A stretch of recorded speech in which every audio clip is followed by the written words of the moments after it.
You ask Tiger to solve. This deals with linear equations with one unknown. The final result is x equals -3/8.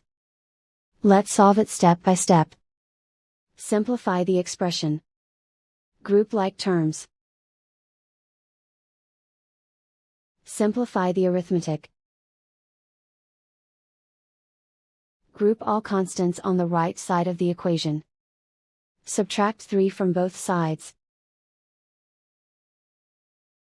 Simplify the arithmetic.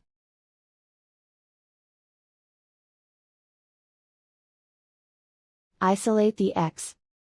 Divide both sides by 8. Simplify the fraction.